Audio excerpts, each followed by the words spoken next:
Novo Nordisk, il y a encore peu de temps, c'était l'une des actions les plus admirées de la planète. La machine parfaite, le géant qui surfait sur l'explosion mondiale de l'obésité, du diabète et surtout sur le succès colossal d'Ozempic et Wegovy. Et pourtant, aujourd'hui, le marché a complètement changé de ton. L'action a lourdement chuté alors même que Novo Nordisk reste un monstre de l'industrie, avec 309 milliards de couronnes danoises de chiffre d'affaires en 2025, plus de 102 milliards de profits nets et 45,6 millions de patients touchés dans le monde. Donc la vraie question, ce n'est pas juste est-ce que Novo Nordisk est une belle entreprise, parce que ça tout le monde sait déjà plus ou moins que oui. La vraie question est beaucoup plus intéressante, c'est est-ce qu'on est face à une opportunité historique sur une entreprise d'exception, ou est-ce que le marché est en train de nous dire quelque chose de beaucoup plus dérangeant? Peut-être que les plus belles années sont déjà derrière, peut-être que la domination sur le GLP-1 commence à se fissurer, peut-être que la croissance exceptionnelle des dernières années a masqué une réalité plus fragile, plus de concurrence, plus de pression sur les prix, des brevets qui approchent de leur expiration sur certains marchés, et une dépendance énorme à une seule molécule, le sémaglutide. Donc le rapport annuel 2025 reconnaît d'ailleurs explicitement l'intensification de la concurrence, la baisse attendue des ventes en 2026 et la perte d'exclusivité du sémaglutide dans certains marchés. Et c'est précisément pour ça que cette action est passionnante à analyser. Parce qu'on n'est pas devant une petite biotech spéculative, on est devant un leader mondial, une entreprise centenaire qui a révolutionné son secteur, mais qui entre peut-être dans une phase beaucoup plus compliquée que ce que beaucoup d'investisseurs imaginent. Le management lui-même parle d'une nouvelle ère, d'une concurrence plus forte, d'une transformation interne majeure, et n'annonce pas de retour rapide au rythme de croissance extraordinaire passé. Donc dans cette vidéo, on va donc aller au fond des choses, on va voir ce que fait vraiment Novo Nordisk, d'où vient son argent, si la rentabilité tient encore, ce que vaut réellement son avantage concurrentiel face à Eli Lilly, jusqu'où le potentiel peut encore aller, et surtout donc quels sont les vrais risques que le marché price aujourd'hui. Et à la fin, donc, on répondra à la seule question qui compte, est-ce que Novo Nordisk mérite une place en portefeuille aujourd'hui? Ou est-ce que c'est exactement le genre de dossier qui a l'air rassurant en surface, mais qui peut coûter cher à l'investisseur trop confiant? Parce que parfois, donc, les plus grandes entreprises ne sont pas les meilleurs investissements, et parfois aussi, c'est justement quand le marché doute le plus qu'une vraie opportunité apparaît. Alors on va décortiquer tout ça, calmement, sérieusement, et voir ce que Novo Nordisk vaut vraiment. Alors pour bien comprendre Novo Nordisk, il faut partir d'une idée simple. Novo Nordisk, ce n'est absolument pas juste la boîte derrière Ozempic, c'est un géant mondial de la santé fondé en 1923 au Danemark et qui développe, fabrique et vend des traitements pour des maladies chroniques très lourdes. En 2025, le groupe a touché 45,6 millions de patients dans le monde, et historiquement, donc Novo Nordisk est surtout connu pour le diabète. Pendant des décennies, donc l'entreprise a construit sa réputation autour de l'insuline, c'est-à-dire donc l'hormone qui permet de réguler le sucre dans le sang chez les personnes diabétiques. Mais aujourd'hui, donc l'histoire a changé. Le vrai moteur de Novo Nordisk désormais, c'est le sémaglutide. Et le sémaglutide, c'est la molécule star du groupe. C'est elle donc qu'on retrouve dans Ozempic, utilisé contre le diabète de type 2, dans Rybelsus, donc sa version orale, et dans Wegovy, orienté perte de poids et obésité. Donc le rapport annuel explique même que le sémaglutide représente aujourd'hui la très grande majorité du chiffre d'affaires du groupe.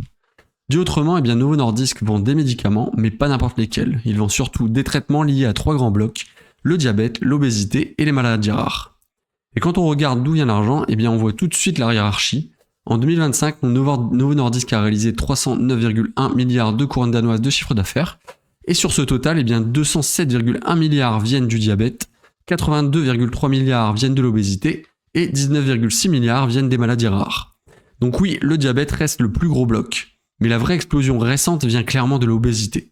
Et c'est là donc que Wegovy a changé l'échelle du groupe. Les ventes de la branche obésité ont encore progressé donc de 31% en 2025 et Novo Nordisk reste le leader mondial en volume sur le marché des GLP-1 de l'obésité avec 59,6% de part de marché en marque. Au passage, donc GLP-1, c'est un terme technique important, puisqu'un GLP-1 ou GLP-1 est une classe de médicaments qui aide notamment à mieux contrôler la glycémie, c'est-à-dire donc le taux de sucre dans le sang, et donc réduire l'appétit. Et c'est ce qui explique pourquoi cette famille de traitements est devenue si importante à la fois dans le diabète et dans l'obésité. Donc si on rentre un peu plus dans le détail des revenus, on voit à quel point certains produits sont dominants. Donc dans le diabète, Ozempic a généré 127,1 milliards de couronnes danoises, Rybelsus 22,1 milliards, et les traitements GLP-1 pour le diabète au total, donc 152,2 milliards. Les ventes d'insuline, elles, 53,1 milliards.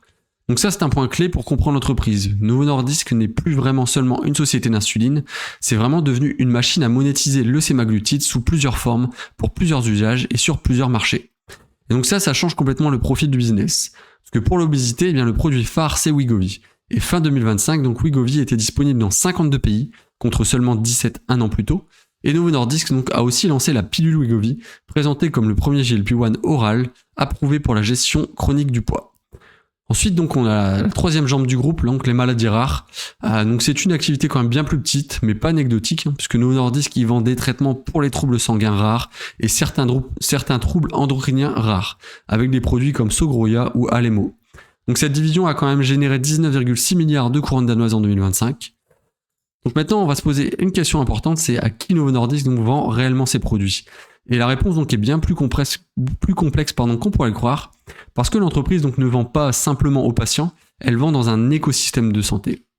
Donc on a les grossistes et distributeurs, les pharmacies, les hôpitaux et cliniques, les médecins prescripteurs, les assureurs, les systèmes publics de santé comme Medicare ou Medicaid aux États-Unis. Donc autrement dit, le patient utilise le produit, mais ce n'est pas lui seul qui décide.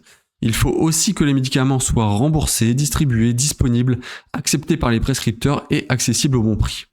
Et c'est pour ça donc que Novo Nordisk n'est pas une simple marque grand public.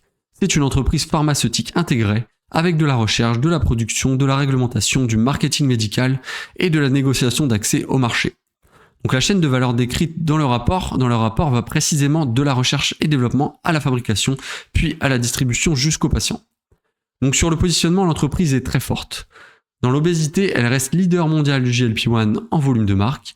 Donc dans le diabète, elle conserve 30,1% de part de marché en valeur au niveau mondial, malgré un recul récent, et donc 45,8% de part de marché en valeur sur les GLP-1 pour le diabète de type 2.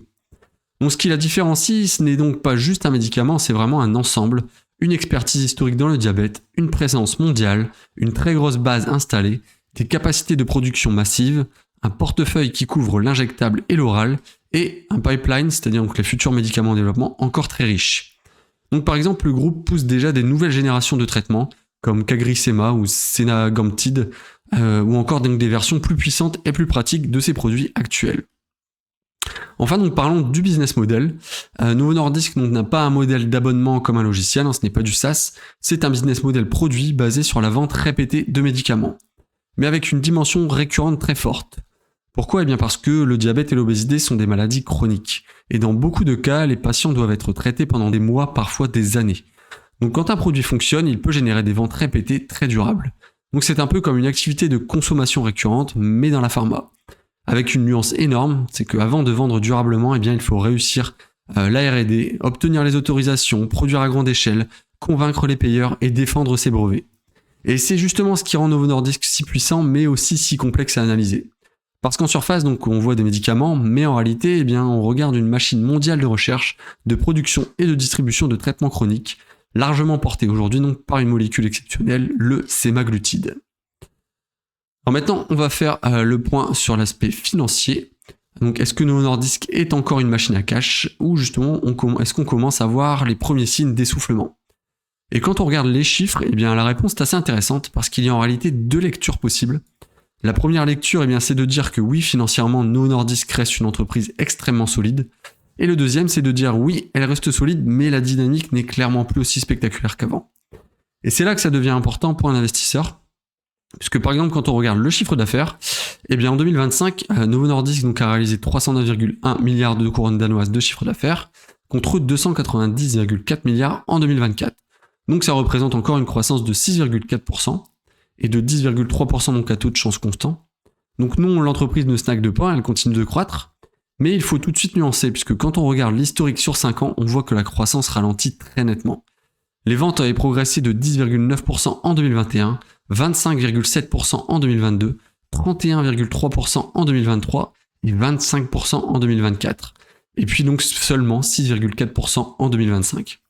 Donc ce qu'on a sous les yeux, ce n'est pas une entreprise en décroissance sur les chiffres 2025, mais c'est plutôt une entreprise qui sort d'une phase d'hypercroissance et qui entre dans une phase beaucoup plus lente, donc de normalisation.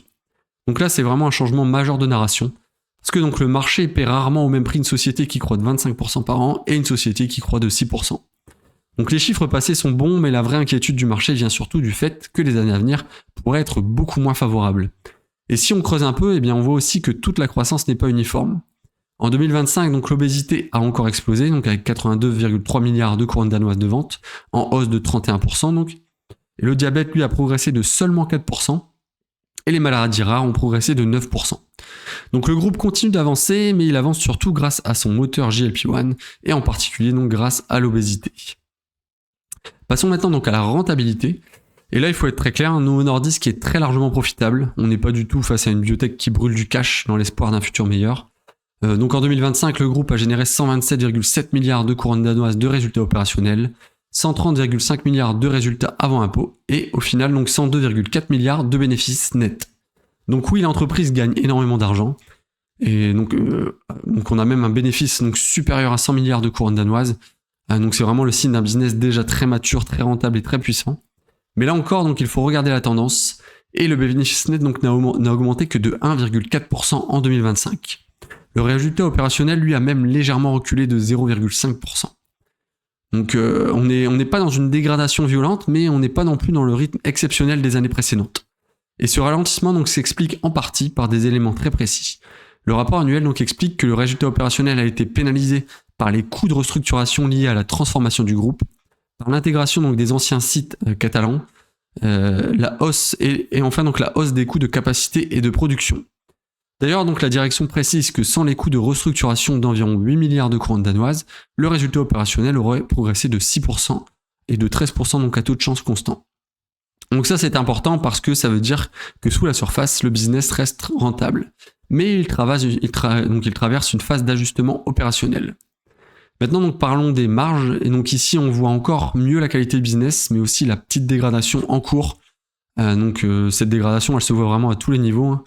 Mais donc en 2025, Novo Nordisk affiche donc une marge brute de 81%, une marge opérationnelle de 41,3% et une marge nette donc de 33,1%. Donc ce sont des chiffres monstrueux. Hein. Une marge opérationnelle au-dessus de 40%, c'est exceptionnel. Mais ça montre qu'on a affaire à une entreprise avec une forte valeur ajoutée, un vrai pricing power et des médicaments donc extrêmement rentables. Mais malgré tout, donc quand on compare aux années précédentes, c'est toujours pareil. On voit que les marges se tassent également. Puisque la marge brute donc, était à 84,7% en 2024 contre 81% en 2025. La marge opérationnelle, elle est passée de 44,2% à 41,3%. Et la marge nette est passée de 34,8% à 33,1%. Donc encore une fois, on ne parle pas d'effondrement, mais on parle vraiment d'érosion. Et dans une entreprise donc valorisée historiquement comme une machine de croissance quasi parfaite, une simple érosion peut déjà suffire à faire très mal à la perception boursière. Et dans leur rapport annuel, donc ils expliquent justement que pourquoi donc la marge brute a reculé. Hein.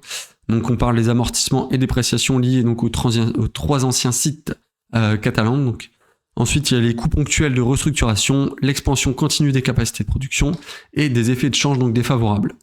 Autrement dit, donc Novo Nordisk investit lourdement pour défendre et étendre sa capacité industrielle et donc forcément ça pèse à court terme sur les marges. Regardons donc maintenant l'efficacité opérationnelle. Donc les frais de vente et distribution représentent 20,8% des ventes en 2025 contre 21,4% en 2024. Donc sur ce point, l'entreprise garde une certaine discipline. En revanche, donc la R&D représente désormais 16,8% des ventes contre 16,6% l'année précédente. Donc oui, franchement, donc c'est logique, hein, puisque quand on voit la concurrence qui monte, forcément les enjeux de pipeline et la nécessité de préparer l'après-sémaglutide, ce serait presque inquiétant de voir Novo Nordisk ralentir ses investissements dans la R&D. Donc l'entreprise aujourd'hui reste vraiment très efficace, hein, mais elle réinvestit fortement pour essayer de protéger son futur. Donc maintenant au niveau cash flow, eh bien ici il faut expliquer un point parce qu'il peut prêter à confusion, c'est qu'en 2025 donc le free cash flow est redevenu positif, donc à 28,3 milliards de couronnes danoises contre moins 14,7 milliards en 2024. Donc à première vue on pourrait se dire super, hein, le cash revient, et c'est vrai. Mais il faut comprendre aussi pourquoi en 2024 il était négatif. Et donc le rapport précise que 2024 avait été plombé par l'acquisition donc des 3 anciens sites catalans pour 11,7 milliards de dollars. Et donc en 2025, le free cash flow remonte, mais il reste partiellement freiné par des dépenses d'investissement encore très élevées. Et justement, donc les investissements sont massifs. En 2025, les dépenses d'investissement en immobilisation corporelle ont atteint 60,1 milliards de couronnes danoises et les achats d'actifs incorporels ont atteint 30 milliards de couronnes danoises. Donc Novo Nordisk génère du cash, oui, mais une bonne partie de ce cash repart immédiatement dans les investissements, donc dans l'outil industriel, dans les capacités de production, dans le développement du pipeline de nouveaux produits et dans les acquisitions stratégiques. Donc c'est à la fois rassurant, mais aussi révélateur. Rassurant parce que l'entreprise a les moyens d'investir, mais révélateur parce qu'elle est obligée d'investir énormément pour rester dans la course. Maintenant, donc regardons donc la solidité du bilan. Donc ici, Novo Nordisk possède une position nette de trésorerie à 95,4 milliards de couronnes danoises, donc à fin 2025, contre 69,7 milliards fin 2024. Donc autrement dit, sur la base de cet indicateur, donc Novo Nordisk reste financièrement très solide. En parallèle, donc les capitaux propres sont montés à 194 milliards de couronnes danoises, donc en hausse de 35% sur un an. Et les actifs totaux donc atteignent aujourd'hui 542,9 milliards de couronnes danoises. Donc sur le plan de la stabilité financière, on n'est pas du tout sur une entreprise fragile. Clairement, Novo Nordisk n'a absolument pas un problème de survie financière. Son vrai problème est ailleurs. Et le vrai problème, donc, c'est de savoir si les profits futurs vont continuer à croître ou commencer à s'éroder. Est-ce que la croissance va stagner par rapport à ce qu'on a pu avoir dans les années précédentes. Et donc c'est pour ça que les chiffres 2025 sont un peu piégeux, parce que si on regarde uniquement le présent, on voit donc quand même beaucoup de ventes, énormément de bénéfices, des marges encore exceptionnelles, un bilan solide et du cash qui rentre. Mais si on regarde la trajectoire, eh bien on voit aussi un ralentissement brutal de la croissance, des marges sous pression, un effort d'investissement très lourd et surtout donc une direction qui prépare déjà les investisseurs à une année 2026 plus difficile. Et ça, donc, la direction le dit noir sur blanc. Pour 2026, Novo Nordisk anticipe une baisse ajustée des ventes de moins 5 à moins 13%, et une baisse donc ajustée pareil du résultat opérationnel autour des moins 5 à moins 13% également. Donc la conclusion de cette partie financière, elle est assez simple. Donc oui, Novo Nordisk fait énormément d'argent. Très clairement, ce n'est pas une entreprise qui brûle du cash, ce n'est pas non plus une entreprise surendettée, mais ce n'est pas non plus la machine de croissance parfaite que les chiffres passés pouvaient laisser croire et montrer. Aujourd'hui, donc financièrement, Novo Nordisk reste une forteresse, mais la vraie question, ce n'est pas la solidité actuelle. La vraie question, c'est est-ce que cette forteresse est encore en train de s'agrandir, ou est-ce qu'elle commence doucement à perdre de son élan et perdre des parts de marché. Et bien justement, on va voir maintenant ce qu'il en est de la concurrence. Parce que là, c'est le vrai champ de bataille. Parce que donc, quand on regarde Novo Nordisk, on peut avoir l'impression qu'on parle simplement d'un grand labo pharmaceutique. Mais en réalité, aujourd'hui, Novo Nordisk est au cœur d'une guerre industrielle, scientifique et commerciale absolument gigantesque. Et cette guerre, eh bien, se joue surtout autour d'un seul mot, le GLP-1. C'est vraiment le GLP-1, c'est une grande famille de médicaments utilisés donc dans le diabète et l'obésité. Et c'est vraiment là que se joue la croissance et la rentabilité. Et c'est là aussi donc que se joue la perception boursière du dossier. Et donc le rapport annuel dit clairement que Novo Nordisk se bat dans un marché des thérapies GLP-1 devenu de plus en plus concurrentiel. Et le premier point à comprendre, eh bien, c'est que Novo Nordisk n'est pas seul, forcément. Et son principal rival aujourd'hui, eh bien, c'est très clairement Eli Lilly. Et honnêtement, c'est probablement le concurrent qui compte le plus dans toute l'analyse. Pourquoi ? Eh bien parce que Eli Lilly n'est pas un petit challenger. C'est un géant pharmaceutique mondial avec les moyens financiers, industriels et scientifiques pour lui prendre des parts de marché et très rapidement. Et le vrai sujet, donc, ce n'est pas de savoir si Novo a des concurrents, c'est vraiment de voir à quelle vitesse Eli Lilly est en train de lui manger son avance. Et si on regarde les parts de marché données dans le rapport annuel de Novo Nordisk, eh bien on voit que la société reste encore très forte, puisque dans l'obésité, donc Novo Nordisk est toujours leader mondial en volume de marque, donc avec 59,6% du marché du GLP-1. Dans le diabète, le groupe conserve aussi encore 30% de parts de marché mondial, et sur les thérapies GLP-1 pour le diabète de type 2, donc elle détient 45,8% de parts de marché. Donc soyons justes, Novo Nordisk n'a pas perdu son statut de leader, clairement pas. Ce n'est pas une entreprise dépassée comme ça du jour au lendemain. Elle reste énorme et dominante, mais elle reste l'un des noms des plus puissants. Mais la nuance est importante aujourd'hui, c'est que cette domination n'est plus aussi confortable qu'avant. Et le rapport annuel le dit noir sur blanc que la part de marché valeur dans le diabète a reculé de 3,6 points sur 12 mois, et avec des pertes de part de marché donc à la fois aux États-Unis et à l'international. Et ça, donc, pour un investisseur, c'est un signal très important, parce qu'un leader peut rester leader tout en entrant dans une phase d'érosion. Et sur le terrain, donc, Eli Lilly avance grâce à deux produits qu'il faut absolument avoir en tête. Donc, Mounjaro pour le diabète et Zepbound pour l'obésité. Et donc, le grand avantage perçu d'Eli Lilly aujourd'hui, c'est que ces traitements reposent sur le tirzépatide, donc une molécule souvent présentée comme plus puissante en perte de poids que le sémaglutide de Novo Nordisk. Et là où le sémaglutide donc agit sur un seul axe hormonal, le tirzépatide est vu comme une approche plus avancée, avec une efficacité de perte de poids jugée supérieure par beaucoup d'observateurs du marché. Donc dit encore plus simplement, pendant un moment, Novo Nordisk avait l'image du pionnier incontestable, et bien aujourd'hui, Eli Lilly a de plus en plus l'image du concurrent qui propose potentiellement le meilleur produit du moment. Et ça change tout. Parce que dans la pharma, donc sur un marché aussi énorme, ce n'est pas seulement le premier qui gagne, c'est souvent donc celui qui combine efficacité clinique, disponibilité du produit, bon remboursement et bon prix, et capacité industrielle à servir la demande. Et justement, sur ces sujets, eh bien, la concurrence ne se limite pas au produit lui-même, elle se joue aussi sur la fabrication. Et Novo Nordisk donc, le reconnaît, l'entreprise continue d'investir massivement pour étendre sa capacité de production, donc avec environ 2 milliards de dollars investis dans la fabrication aux États-Unis en 2025, et encore 5,6 milliards de dollars prévus d'ici 2028. Donc le marché, dans ce marché, donc autrement dit, dans ce marché, donc ne pas pouvoir produire assez, c'est presque aussi grave que de ne pas avoir un bon médicament. Et c'est pour ça donc que la bataille entre Novo et Eli Lilly est aussi une bataille logistique, parce que oui, il faut innover au niveau du produit, mais il faut aussi livrer.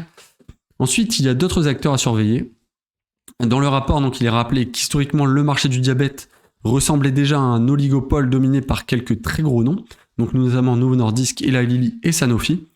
Donc Sanofi reste aussi donc un acteur important dans le diabète au sens large, notamment historiquement sur l'insuline. Mais sur la dynamique actuelle du GLP-1, eh bien ce n'est pas Sanofi qui fait peur au marché boursier. Le vrai duel stratégique aujourd'hui, c'est clairement entre Novo Nordisk et Eli Lilly. Et derrière eux, donc il y a toute une deuxième vague. Mais le rapport annuel montre bien que Novo prépare déjà la suite parce que presque tout le secteur veut entrer sur ce terrain, sur le secteur donc, du GLP-1. Donc la direction écrit même que quasiment tous les grands laboratoires voient désormais l'obésité comme un marché très attractif. Ça veut dire quoi ? Eh bien ça veut dire que la concurrence future ne vient pas seulement des produits déjà commercialisés, elle vient aussi donc de nouveaux agonistes doubles et triples, des versions orales, de nouvelles combinaisons, des prix plus bas à venir et potentiellement des génériques ou produits concurrents après certaines expirations de brevets. Et ça donc Novo Nordisk le sait très bien.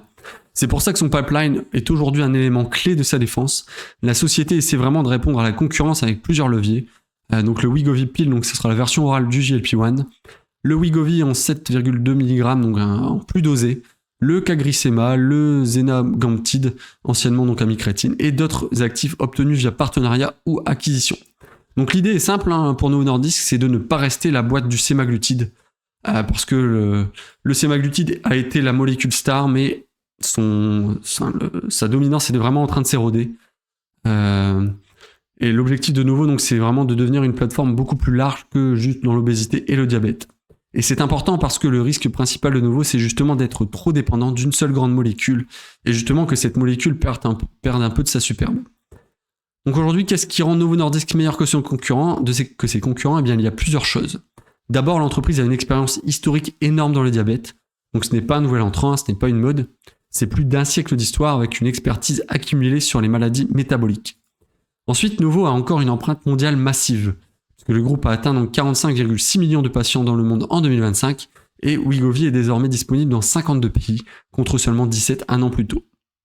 Il a aussi une vraie profondeur de portefeuille, puisque le rapport donc met en avant un point différenciant important, c'est que le semaglutide est présenté comme la seule molécule démontrant une protection cardiovasculaire, à la fois dans l'obésité et dans le diabète, donc avec un portefeuille qui couvre l'injectable et l'oral.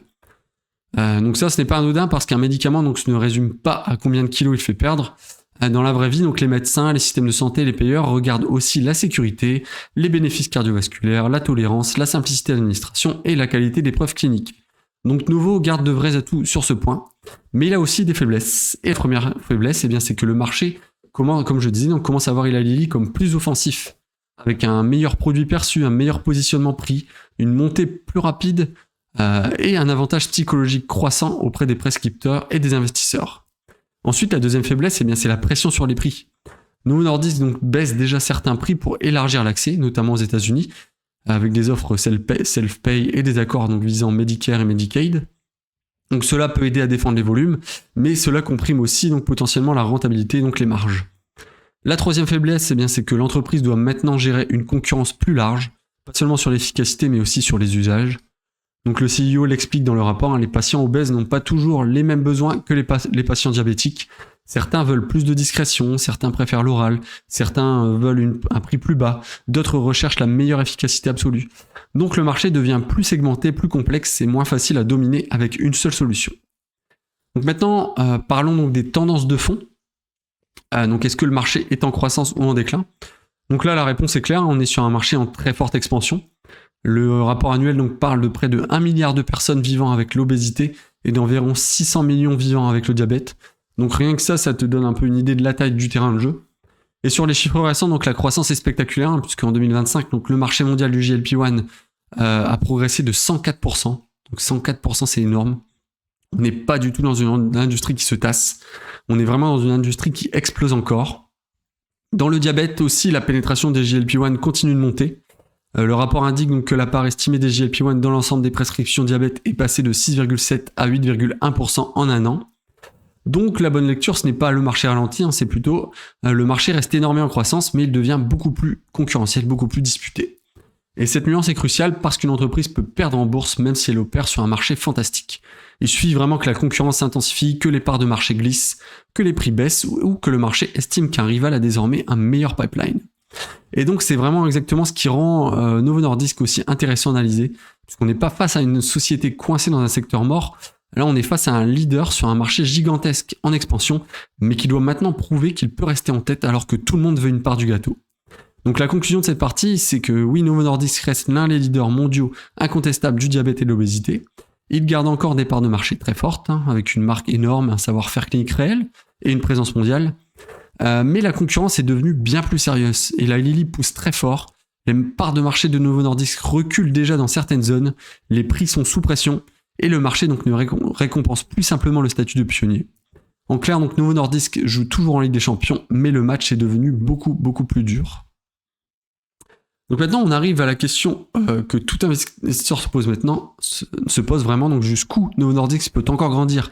Quel est le potentiel de croissance? Puisqu'on a vu que justement, cette croissance et ses parts de marché s'érodent. Parce que justement, donc, Novo Nordisk a connu une explosion très violente sur les dernières années, mais donc là, il y a deux lectures possibles. On peut se dire le plus gros est déjà passé, donc c'est fini pour Novo Nordisk. Et ensuite, on peut se dire en réalité, on est peut-être encore qu'au début. Il y a eu une forte expansion, mais là, vu la taille du marché, il y a quand même des fortes possibilités de croissance encore pour Novo Nordisk.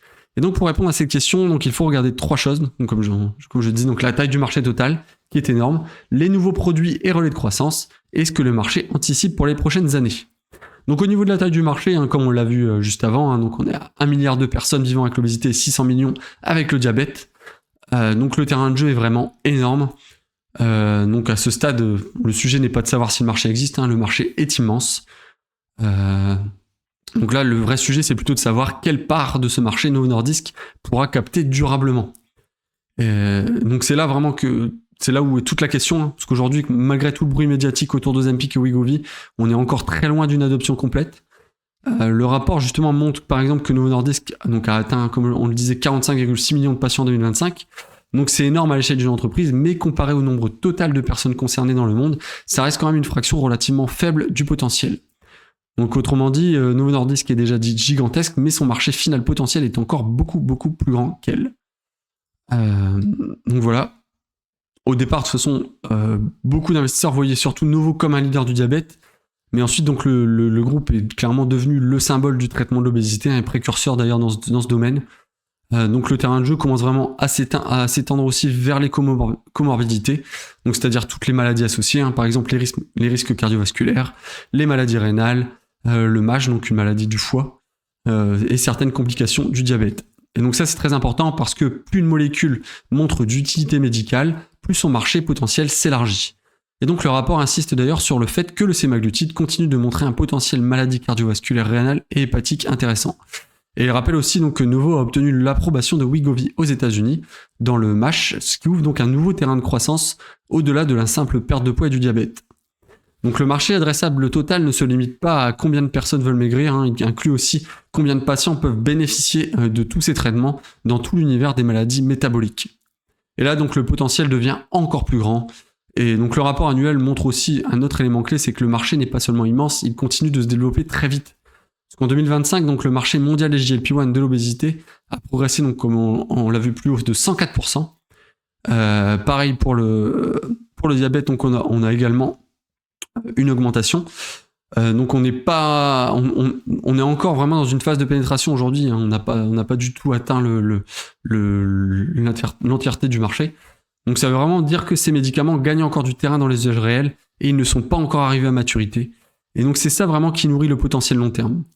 Donc maintenant on va parler des nouveaux produits parce qu'un grand marché ne suffit pas, hein, il faut aussi avoir des produits pour continuer à prendre des parts de marché ou au moins défendre sa position. Et donc sur ce point, Novo Nordisk essaie clairement de préparer l'après simple, donc l'après du simple succès de Wegovy. Et donc le premier relais, eh bien c'est le Wegovy Pill. Et là c'est un lancement majeur, parce que le rapport justement présente cette pilule comme le premier et seul GLP-1 oral approuvé pour la gestion chronique du poids. Donc Novo précise que la version orale a montré 16,6% de perte de poids dans les études, avec l'avantage pratique d'une prise quotidienne par voie orale. Pourquoi c'est très important ? Eh bien parce que tout le monde n'aime pas les injections. Donc passer d'un injectable à une pilule, ça peut élargir fortement la base de patients potentiels. En clair, donc tu ne proposes plus seulement un bon traitement, tu proposes aussi une forme plus simple à accepter pour certains patients. Ensuite, le deuxième relais, eh bien c'est le Wegovy en 7,2 mg. Donc ça, c'est une version beaucoup plus dosée qui a montré donc 20,7% de perte de poids dans les essais de phase 3 selon le rapport. Donc l'idée ici est simple, c'est d'augmenter le niveau d'efficacité pour rester compétitif sur le haut du marché, là où la concurrence, notamment d'Eli Lilly, est la plus forte. Le troisième relais, eh bien, c'est le CagriSema, et là donc on touche à quelque chose de potentiellement très important, puisque le CagriSema donc combine la cagrilintide plus du sémaglutide. Donc ce n'est plus un traitement simple, c'est une approche combinée, pensée pour aller chercher une meilleure efficacité. Donc si CagriSema confirme son potentiel commercial, alors Novo peut réaccélérer sur une nouvelle génération de traitements. Et ce n'est pas tout, le quatrième relais, eh bien, c'est le Zenagamtide, anciennement amycrétine. Donc là, le rapport le décrit comme un agonisme GLP-1 et amyline, donc disponible en version sous-cutanée et orale, avec un passage en phase 3 donc prévu en 2026, et donc c'est un médicament pour la gestion du poids. Donc dans le diabète de type 2, les résultats de phase 2 montrent jusqu'à 14,5% de perte de poids en 36 semaines et une forte amélioration du HbA1c, donc c'est-à-dire l'équilibre glycémique moyen dans le sang. Donc là encore, on voit la logique, Novo essaie vraiment de construire non pas un seul blockbuster, mais un portefeuille complet, avec plusieurs niveaux d'efficacité, plusieurs modes d'administration, plusieurs segments de prix et plusieurs usages cliniques. Et c'est exactement donc ce que dit la direction, le groupe veut vraiment développer des produits pour différents besoins, différentes préférences et différents points de prix. Donc l'objectif n'est plus seulement d'avoir un champion unique, mais de bâtir vraiment une gamme complète de solutions. Ensuite, il y a les partenariats et les acquisitions, et ça aussi donc c'est essentiel pour le potentiel futur. Donc Novo Nordisk ne mise pas uniquement sur sa recherche interne, le groupe renforce sa boîte à outils avec un accord de licence donc sur UBT 251, donc c'est un triple agoniste donc GLP-1, GLP et glucagon. Ensuite, un partenariat avec Septerna sur plusieurs programmes oraux, donc ciblant pareil le GLP-1, le GIP et le glucagon. Ensuite, on a une licence sur LX9851 chez Lexicon Pharmaceuticals, et surtout donc l'acquisition d'Akero Therapeutics avec efruxifermin, donc un actif de phase 3 dans la maladie de MASH. Donc là pareil, c'est des termes un peu barbares, mais il faut bien comprendre l'idée. Novo ne cherche pas seulement à défendre ses produits actuels, elle cherche aussi à multiplier ses options futures, et dans une industrie comme celle-ci, eh bien c'est vital. Parce qu'en pharma, donc la croissance future dépend souvent moins du produit star actuel que de la prochaine vague d'innovation. Autre levier très important également, donc c'est l'expansion géographique et l'accès, puisque le potentiel d'une molécule ne dépend pas seulement de son efficacité, il dépend aussi de sa disponibilité, de son remboursement, de son prix et de sa distribution. Et donc sur ce point, pareil, Novo Nordisk pousse très fort. Wegovy donc est disponible maintenant dans 52 pays à la fin 2025. Et le rapport dit aussi que le groupe donc continue de déployer Wegovy dans davantage de marchés en 2026. Pareil aux États-Unis, donc l'entreprise essaie aussi d'ouvrir davantage de canaux d'accès via NovoCare Pharmacy, via des partenaires de télésanté, via des offres de self-pay plus abordables et via un cadre d'accord avec l'administration américaine pour élargir l'accès dans Medicare et Medicaid. Donc ça aussi c'est vraiment une forme de croissance, parce que parfois la croissance ne vient pas d'un meilleur médicament, elle vient simplement du fait que plus de personnes peuvent enfin y accéder. Donc maintenant nous passons à la partie la plus délicate, donc c'est la partie qu'attendent les analystes pour le futur. Et là il faut être honnête, à court terme le marché n'est clairement pas euphorique, puisque le rapport annuel lui-même prépare les investisseurs à une année 2026 très difficile, avec une guidance autour de -5 à -13% de croissance. Donc la même fourchette pour le résultat opérationnel. Donc la lecture à court terme est claire, les prochains trimestres risquent d'être très compliqués pour Novo Nordisk. La direction parle d'ailleurs explicitement d'un environnement marqué par une pression sur les prix, la perte d'exclusivité du sémaglutide dans certains marchés, une concurrence qui s'intensifie et des attentes donc plus modestes qu'avant. Donc le marché anticipe une période de croissance beaucoup plus faible, voire de recul temporaire du chiffre d'affaires et des bénéfices.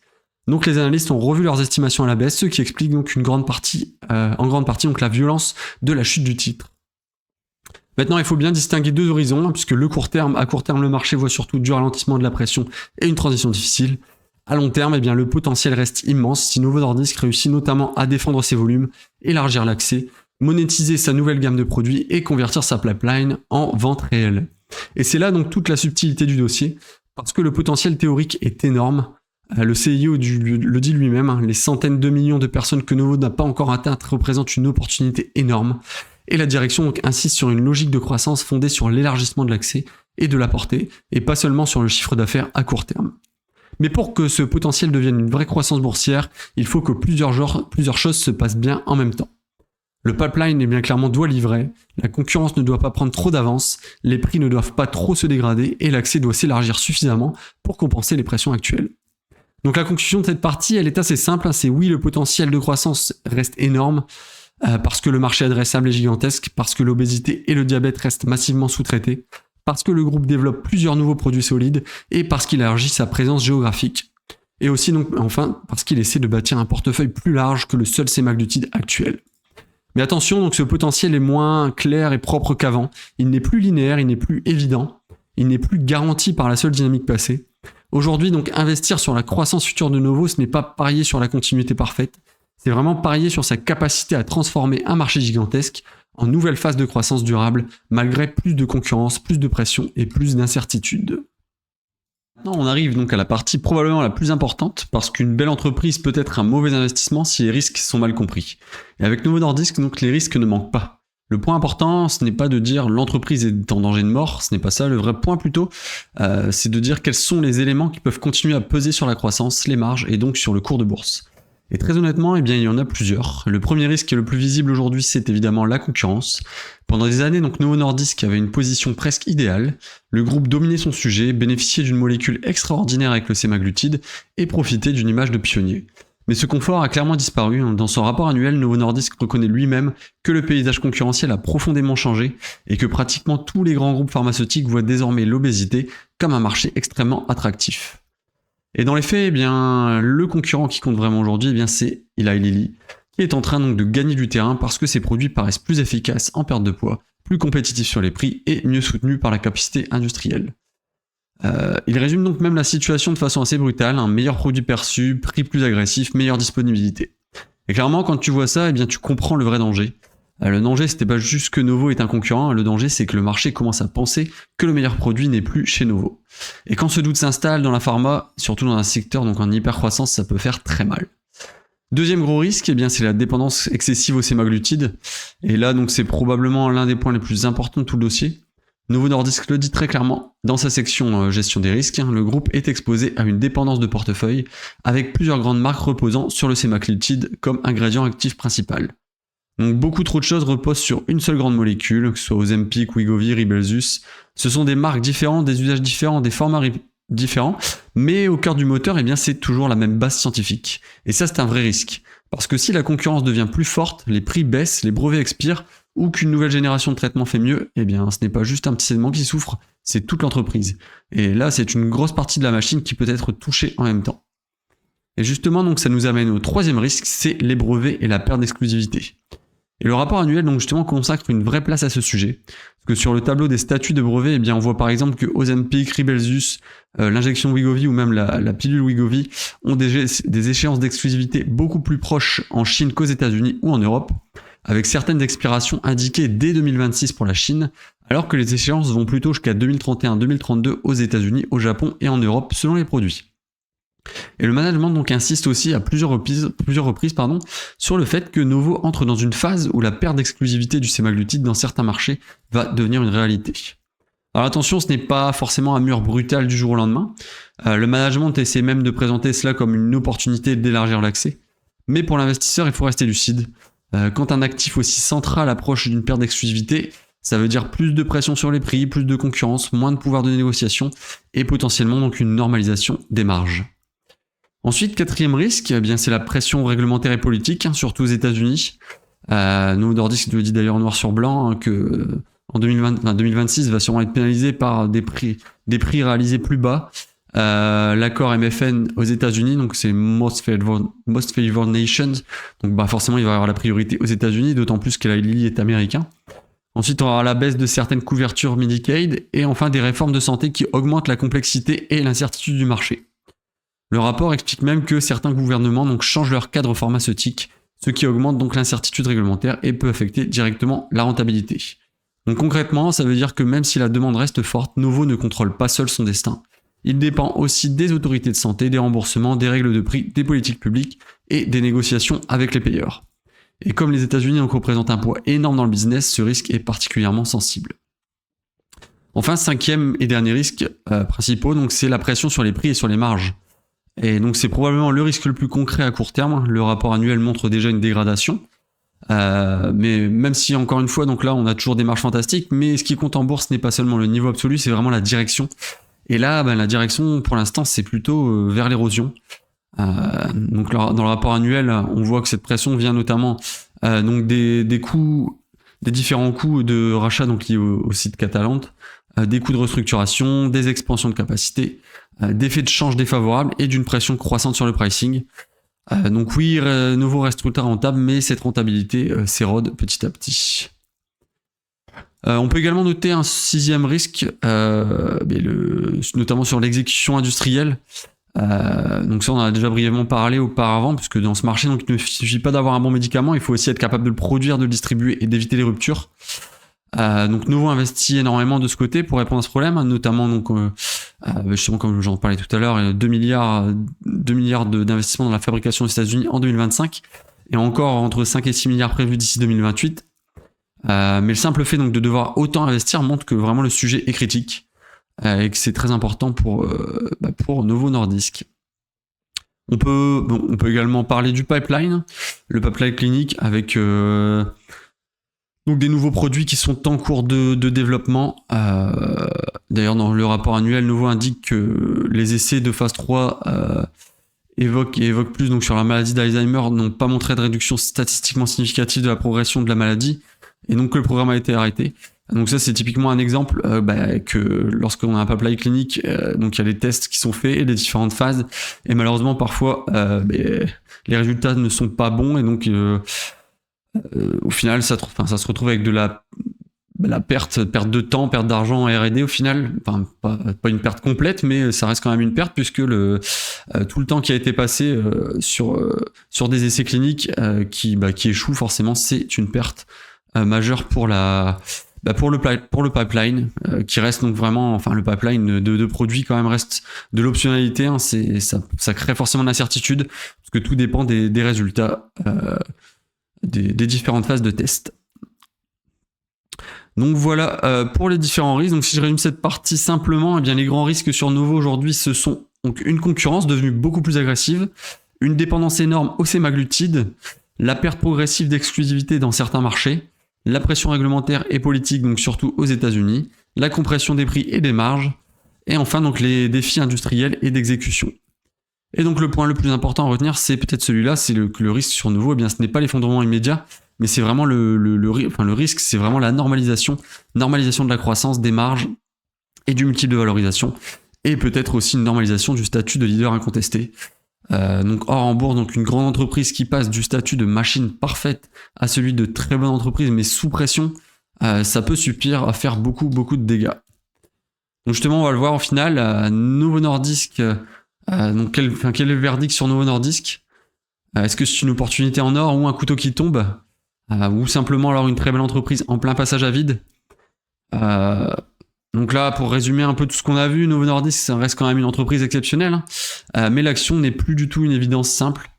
Donc si on regarde uniquement la qualité du business, il coche encore énormément de cases, leader mondial sur des marchés gigantesques, une rentabilité très élevée, un bilan solide, une marque énorme, un portefeuille puissant, un pipeline encore riche et une exposition à des tendances de fonds massives, donc comme l'obésité, le diabète et les comorbidités.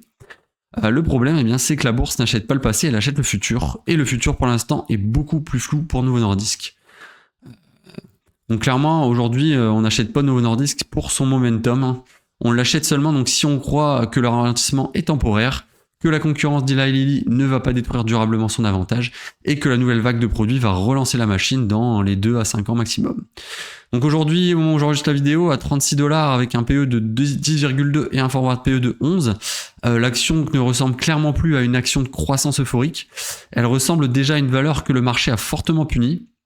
Et quand tu mets ça donc en face d'une entreprise qui a encore généré en 2025 309 milliards de couronnes danoises de chiffre d'affaires, 102 milliards de bénéfices avec une marge opérationnelle à 41,3%. Donc tu comprends pourquoi certains investisseurs commencent vraiment à regarder le dossier comme une potentielle opportunité de re-rating et pour du long terme.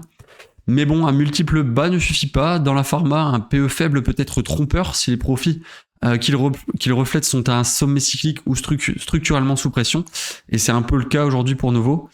Donc il faut être honnête, Novo Nordisk, c'est absolument pas un achat de confort.